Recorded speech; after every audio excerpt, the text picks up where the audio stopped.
upset you now?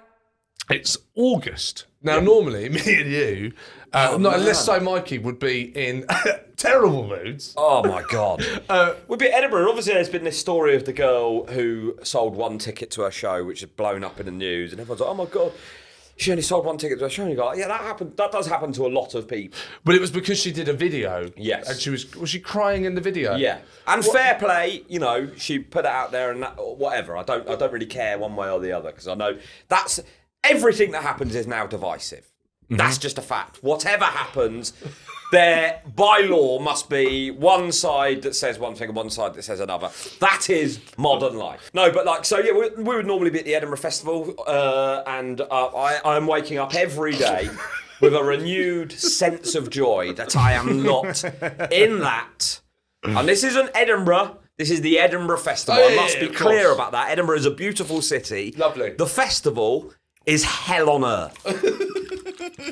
Obviously, I mentioned this quite a lot when at the time when we were up there last year. But I mean, even now, I'm looking back on it and go, I did it 8 times. You know, and I actually got a review once in Edinburgh, and it said it was a lovely, nice review, but it said which year is this? This is 2012. You remember? Fuck, that's a lot. And it said despite there only being 8 people in that porter cabin, McCaffrey performed it like it was a packed out theatre of 2,000. So that's not fucking positive, is it? It makes me sound deluded. I have to say, I think that's. How did that make you feel? Because I think that sounds good. I think that means it made me feel good, but it was I mean, it's not. That sounds. Well, the 8 people bit. You should have done it. If you had posted, do you reckon if you had posted a video crying saying I only had 8 didn't people have in? social media back then, 2012, did we? Didn't have Instagram. It didn't have the. It didn't work like it does now. So if you posted a video in 2012 of you crying saying, because that was the thing when you used to. That used to be. People would be like, Paula's had that used to be frowned upon back in the day. Post it, retweeting praise. Oh my God! I remember when I wouldn't do it. People used to go, "Oh God, have you seen so and so's?" Anytime anyone tweeted something nice and you retweeted it, that was considered a no. That was a no-no. I mean, we ain't there anymore, are we? Fuck me. Like that's mad, isn't it? Retweeting self-praise. Modesty is dead. Can I just say, guys, last night's show was one of the best shows I've ever had. Or, I mean, I'm so glad I'm not there. You have to perform like for 4 months straight. Every day you go back to the same venue on your own and stand up in front of who knows who's going to be in there on any given night. I had a breakdown on my last year. I don't think I told you this. Last year, you do 3 shows.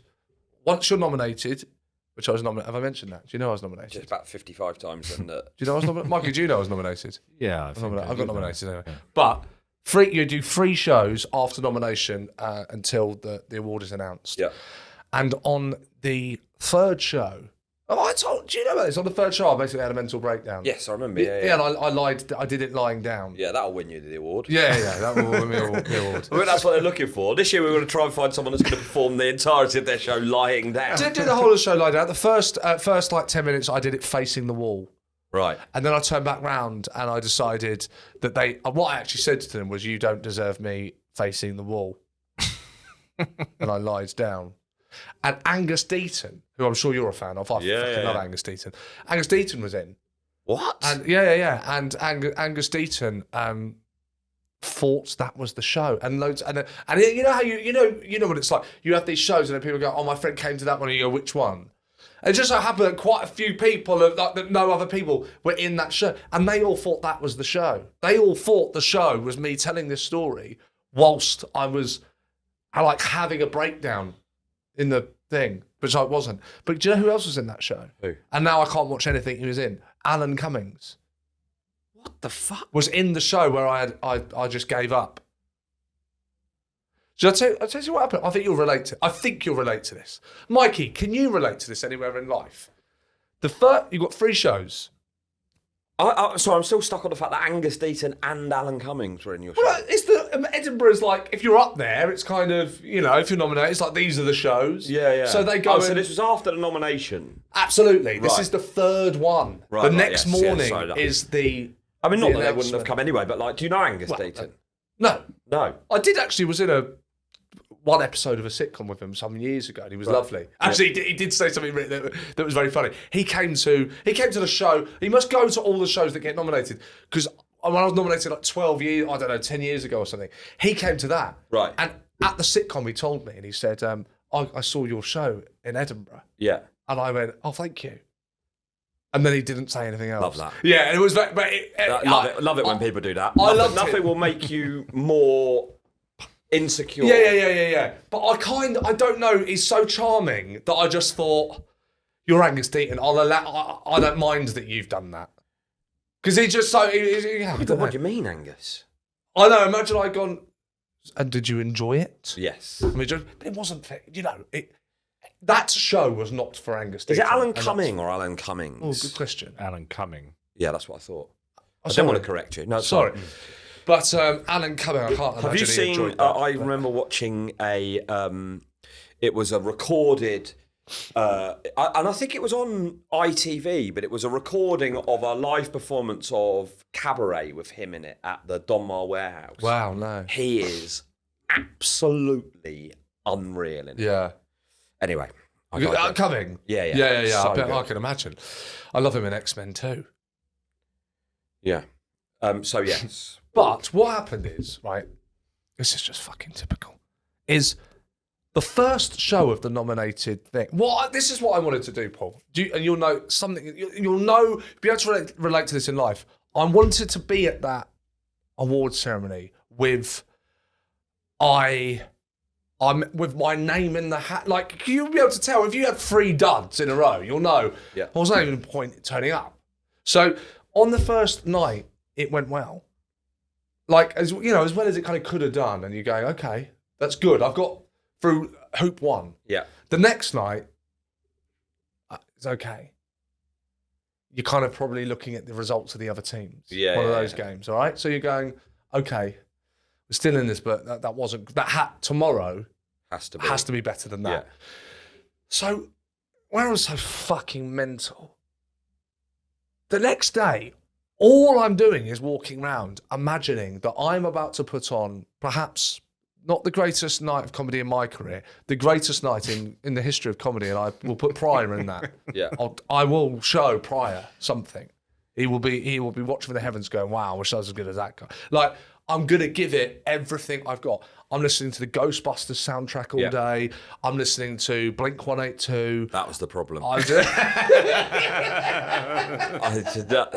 Stop. I've heard enough. I can now see why you did not win the award. Well, yeah, exactly. So, I'm talking to God. Yeah. Like, I'm going to be there tomorrow, and I might not win, but I'll be there thinking I might. Yeah. That'll just be an incredible feeling.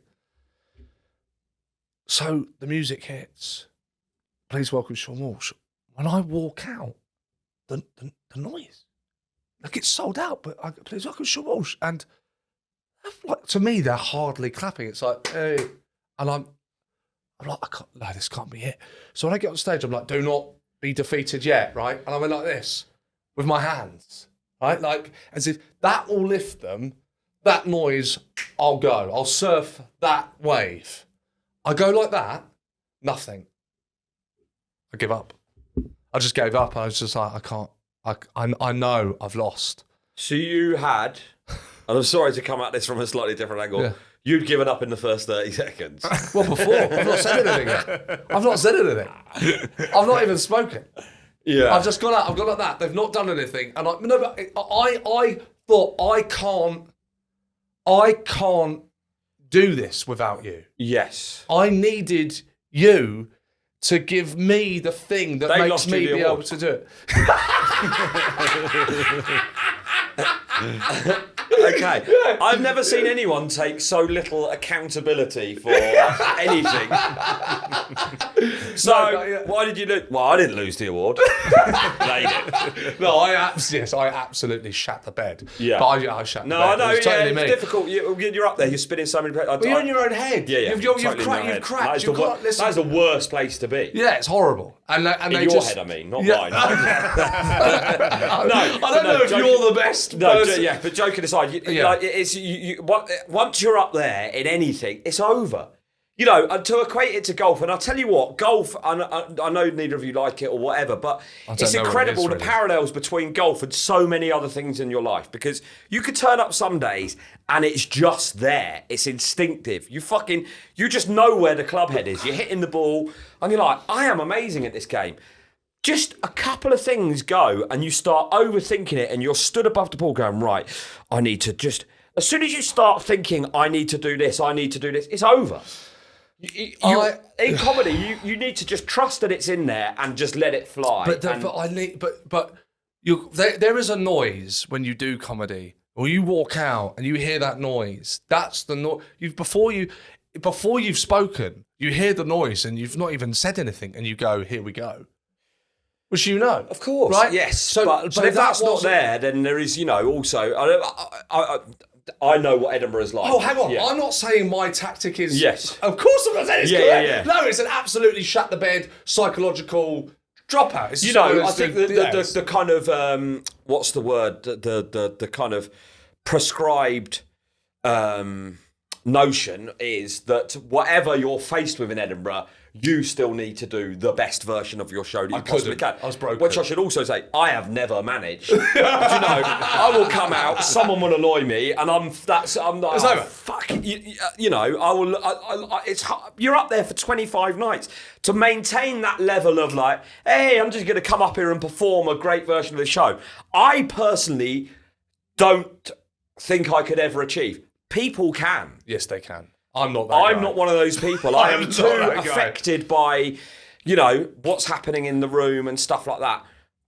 There is possibly a world in which you go, well, maybe yes. Just take a minute and be like, all right, guys, what's happening here? Do you know what I mean? Like, I didn't, after a month of that exhaustion. Yeah, it's hard. And it was just like, look, because I knew it would be whatever it was going to be a challenge. Yeah. And I just, on that day, I'll tell you what it reminds me of now, talking about it. In Hook, when Peter can't, these kids are in a net and Hook's going, come on, Peter, fly! And he can't. Right. And he's reaching and he can't save his kids. And he gives up. That's what it was. Right. I was Peter Pan and I couldn't save my kids. But Alan Cumming and Angus Deaton were watching. They were one of the pirates in the boat looking up. Yeah.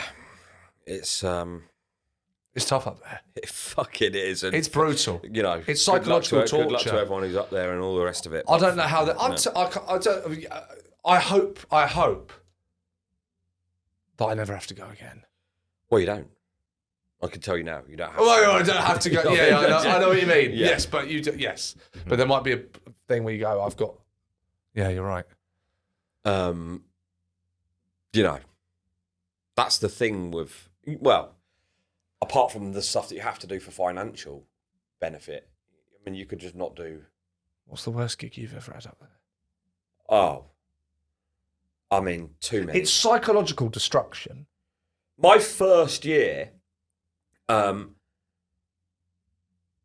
had a... Brilliant. I mean, so the first show I did, my first ever solo show, the first performance of that, I turned up and there was a stag doing, and one of them was like getting up on the stage, and I was, when you're sort of like, you go up to Edinburgh as a performer going like, oh my God, but what if they're like really rowdy and someone gets up on stage or all of these things, and I'm like, on the first day, my worst fears were being confirmed. I'm like behind the curtain where the stage is, and there's like this sort of, 8 rowdy Scottish blokes that are just running amok, and I'm like, I'm out to security going, can you get those out? And they're like, oh no, we can't chuck it, we can't chuck them. I'm like, Oh, man. And then on that run, I had a bloke walk out, and as he was walking out, no. there was something, weird about him. But he said, "I think you need to read a book, dear." Oh, that's horrible. Yeah, that was a bad Why one. was he in your show? Don't know. Oh my God. But that's what I mean. It's just the random nature of Edinburgh, isn't it? You sort of... I think it's slightly changed since we were up there. I think there was definitely a bit more of an element of, like, you'd go and see the big names and then everything else was just, like, fair game.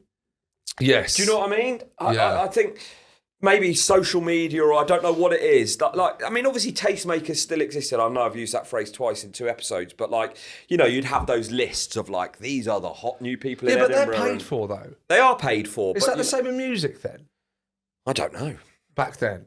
So those people that you see in the top 50 things to see and all of that, that's people's PR team paying to get those people in the top 50 things to see. So those people aren't the top 50 things to see, theoretically. Yes. They're just, we've paid for you to say that we're the top thing to see. It's weird, isn't it?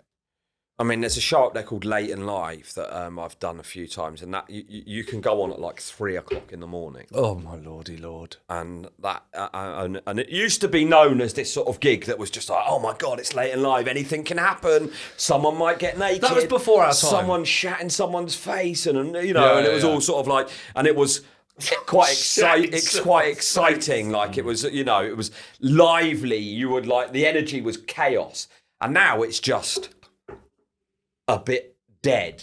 We did a late show once. Where, what's the other one? Spank. Yes. Did I pour a pint on your head? Quite possibly. Do you remember that one? I think I'd been up all night. Right, well, you were at Spank and I ran on stage and poured... I think it was the last night. Right, and poured a water... That is... Imagine I did that now. You'd be like, what the... that's a different... That feels like a different life. Yeah, it was a different life, yeah. How was last night? It was all right. I poured a pint on Paul's head. You did what? Yeah, I just ran on stage and poured a pint over Paul's head. Why? Don't know. I thought it'd be funny.